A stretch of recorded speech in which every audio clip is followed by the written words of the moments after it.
Ramadan ke belakang, tidak antum jumpai pertengahan Ramadan itu hari Jumat, dan itu baru kita temui di Ramadan insyaallah tahun ini. Antum bisa cek kalender. Maka benda langit ini pun menjauh dari bumi.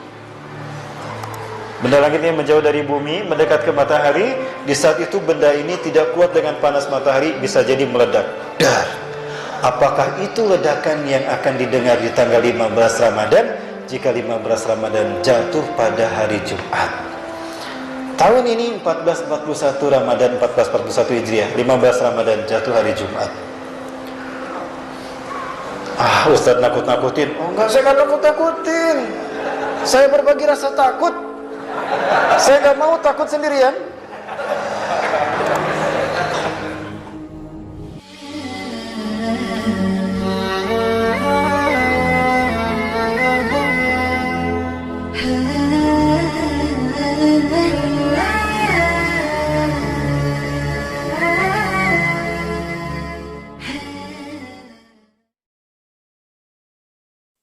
Assalamualaikum warahmatullahi wabarakatuh. Bagaimana kabar Anda semua hari ini? Semoga semua dalam keadaan sehat selalu. Dari Abdullah ibnu Mas'ud, perhatikan hadis ini, ngeri kalau kita baca. Apabila terdapat suara yang sangat dahsyat di bulan Ramadan, maka akan terjadi huru hara di bulan Syawal. Akan banyak golongan manusia yang saling memisahkan diri di bulan Dzulqa'dah. Akan terjadi pertumpahan darah di bulan Dzulhijjah dan juga bulan Muharram. Kemudian Rasul ditanya, apa yang harus dilakukan di bulan Muharram? Orang ini bertanya 3 kali. Maka Nabi SAW bersabda, sangat disayangkan sekali saat itu manusia akan saling membunuh dan sangat kacau keadaannya.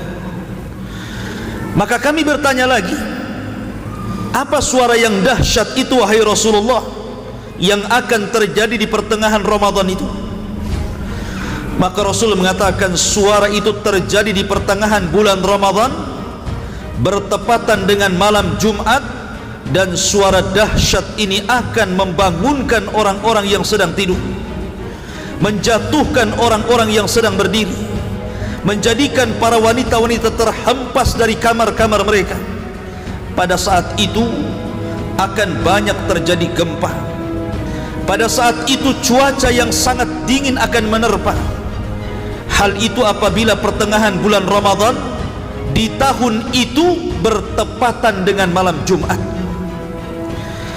Apabila kalian melaksanakan sholat subuh di hari Jumat pada pertengahan bulan Ramadan, maka masuklah kalian ke dalam rumah-rumah kalian, kuncilah pintu-pintu rumah kalian, tutuplah jendela-jendela rumah kalian, dan selimutilah diri-diri kalian, serta tutuplah telinga-telinga kalian. Apabila kalian merasa ada suara dahsyat, maka bersungkurlah sujud kepada Allah Subhanahu wa ta'ala seraya berzikir, Maha suci Allah, Maha suci Allah, Maha suci Allah, Maha suci Allah, wahai Rabb kami, Maha suci Allah. Ma'asyiral muslimin yang dimuliakan Allah Azza wa Jalla, hadis ini dijadikan sandaran oleh sebagian doa tentang akan terjadi huru hara di tahun 2020. Dari sekarang Ramadan tinggal berapa bulan? 4 bulan. 4 bulan lagi. Betul. 4 atau 5? 4 bulan lagi. Masya Allah. 4 bulan lagi dari sekarang akan terjadi huru hara dahsyat menurut hadis ini. Masalahnya ikhwatu fiddin muliakan Allah Azza wa Jalla, hadis ini apakah derajatnya sahih ataukah derajatnya dhaif? Kalau seandainya hadis ini sahih, maka tentu kondisinya akan mengerikan, karena akan terjadi di pertengahan bulan Ramadan itu suara yang sangat dan maha dahsyat. Ada sebuah hadis yang dhaif. Hadis ini dhaif, tidak boleh jadikan akidah kita, tapi hanya sekedar untuk didengar sah-sah saja. Apa kata Rasul? Bahwa Al-Mahdi dibaiat nanti di bulan Muharram, diawali dengan terjadi hantaman meteor ke muka bumi pada bulan Ramadan, di pertengahan Ramadan pada hari Jumat. Kalian larilah ke dalam rumah-rumah kalian, tutuplah pintu dan jendela kalian rapat-rapat, masuklah ke dalam kamar, sujudlah kalian, baca Subhanallah Qudus, Subhanallah Qudus. Siapa yang membaca itu, dia akan Allah selamatkan. Yang tidak melakukan itu, dia akan binasa, celaka. Maka qadarullah bertepatan 14/41 besok ini, pas hari Jumatnya tanggal 15 Ramadan, hari Jumatnya 14/41 besok. Apakah ini Allah a'lam? Tapi hadis ini dhaif. Kata Ustaz Syafiq Basalamah, ini hadisnya malah maudhu katanya. Ya, dia bacakan riwayat dari Syekh Ibnul Jauzi. Tapi saya mendapatkan hadisnya hadis yang dhaif. Cukup sebagai informasi bagi kita. Yang jelas tanda-tanda yang lain mendukung. Nah, kaum muslimin yang kami muliakan, melihat tanda-tanda ini semua, jika benar demikian, berarti dari Oktober, November, Desember, Januari, Februari, Maret, April, Mei kita Ramadan, tinggal Juli ya, Mei, 7 bulan lagi ke depan kita Ramadan. Waktu kita sempit, menjelang waktu sempit ini akan banyak kejadian-kejadian alam yang mengerikan. Lihat saja, kalau ini benar-benar terjadi, berarti sah. Jika belum terjadi, kita berlapang dada, kita senang dan bangga, kita sujud syukur, dan kita diberi oleh Allah kelampangan dan kesempatan lagi ke depan. Jika terjadi, jika tidak, bersyukur kita sama-sama. Jika terjadi, harusnya setelah saya sampaikan, bapak-bapak, ibu-ibu melakukan persiapan. Sebab apa? Sebab akan banyak bencana-bencana alam yang mengerikan yang akan terjadi.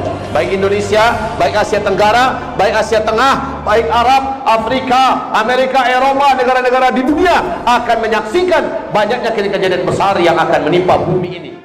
Hadis ini tidak benar. Disebutkan oleh Al-Imam Adz-Dzahabi rahimahullahu ta'ala, hadis ini adalah hadis maudhu. Apa arti maudhu? Palsu.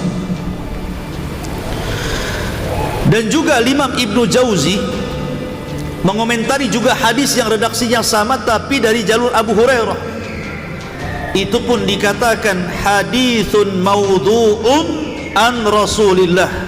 Kata Ibnu Jauzi, hadis itu maudhu, palsu, mengatasnamakan kepada Nabi sallallahu alaihi wasallam.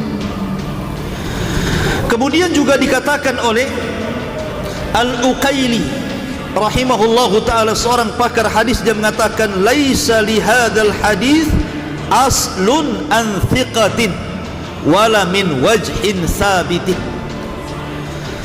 Kata Imam Al-Uqaili, hadis ini tidak ada asalnya dari seorang perawi yang dianggap terpercaya, bahkan dari segi yang tetap pun tidak ada sumbernya hadis ini. Bahkan dikatakan oleh Imam Hakim sahibul Mustadrak, huwa hadithun gharibul matani, hadis ini aneh matannya. Ma'asyiral muslimin yang dimuliakan Allah, bahkan Syekh bin Baz rahimahullahu ta'ala juga mengomentari hadis ini dan mengatakan bahwa hadis ini adalah hadis yang batil. Dan Syekh Albani juga mengatakan hadis ini maudhu, palsu. Kalau sudah tahu derajat hadis ini, mestinya siapapun yang menceritakan tentang hadis ini kan harus menceritakan tentang derajat hadis, kan gitu. Jangan disampaikan begitu saja. Ini riwayatnya hanya dalam hadis, dalilnya tidak ada dalam Al-Quran.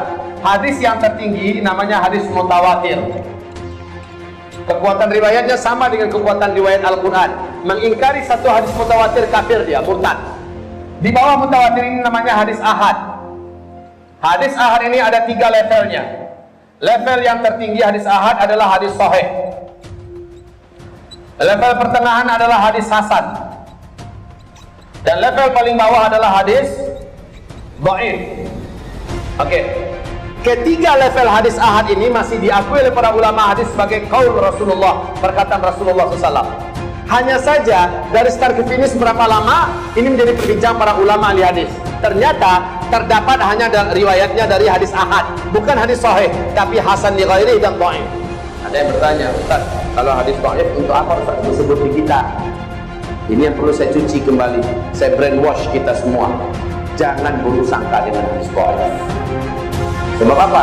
Hadis dhaif bukankah masih diakui oleh para ulama hadis sebagai perkataan Rasulullah sallallahu alaihi wasallam? Ada 8 adab berinteraksi dengan hadis dhaif. Yang pertama, hadis dhaif kalau disampaikan kepada orang wajib menyampaikan status hadis itu kepada orang yang mendengar agar orang tidak menyangka ini hadisnya sahih. Yang kedua, hadis dhaif tidak boleh dijadikan sebagai dasar akidah, dibina di atasnya keyakinan. Yang ketiga, hadis dhaif tidak bisa dijadikan dalil dan hujjah dalam urusan pokok agama. Dalam urusan usuluddin tidak boleh dalilnya dari hadis dhaif. Yang keempat, hadis dhaif kalau bertentangan dengan lebih tinggi di atasnya, langsung hadis dhaif tidak dianggap. Yang kelima, hadis dhaif dalam masalah fadilah amal atau fadail amal dapat diterima, bisa diamalkan dan bisa dijadikan dalil dan hujjah. Makanya ini pasti ada kitab fadilah amal tak? Ada ya. Di kitab fadilah amal ini yang dipegang oleh saudara dan sahabat seiman kita dari jamaah tabligh, di dalamnya ada hadis sahih, ada hadis hasan, ada hadis dhaif. Sepakat para ulama ahli hadis dhaif dapat dipakai dalam urusan fadilah amal. Oke. Yang keenam, A dan B. 6A. 6A, hadis dhaif masih perkataan Rasulullah. Menurut Al-Quran surat Al-Hujurat ayat 1 ayat 2, perkataan Rasulullah wajib lebih ditinggikan daripada perkataan manusia mana saja. Ketika Habib berkata, Kiai berkata, Ustadz berkata, ulama berkata, MUI berkata, Da'i berkata, guru berkata, tiba-tiba muncul qala Rasulullah berkata, hadisnya dhaif. Sepakat para ulama hadis mengatakan qala Rasulullah lebih tinggi daripada perkataan manusia mana saja. Itu 6A. 6B, karena ini masih perkataan Rasulullah, tolong dimuliakan. Kalau ada yang mengatakan bukankah hadis dhaif juga bisa diamalkan? Boleh diamalkan, tapi dalam masalah fadilah amal, dalam masalah keutamaan amal, bukan dalam masalah perkara gaib. Ini kan perkara gaib. Itu pun ada syarat-syarat yang ditentukan, seperti hadis dhaifnya itu tidak terlalu dhaif, sehingga dengan berkumpulnya banyak-banyak riwayat-riwayat yang semakna sehingga terangkat menjadi hasan di ghairihi, kemudian dinaungi hadis yang sahih dan kita tidak meyakini mengamalkan hadis itu. Ada syarat-syaratnya. Ini bukan fadilah amal, ini sudah masuk bab gaib ini. Ini masuk masalah akidah manusia. Jangan menakut-nakuti dengan hadis ini, karena ini bukan hadis dari Nabi SAW. Yang saya khawatirkan adalah sabda Nabi SAW, barang siapa, kata Rasulullah, barang siapa yang menasabkan hadis kepada Nabi SAW dengan sengaja, apa kata Rasul? Maka dipersilahkan tempat duduknya di neraka.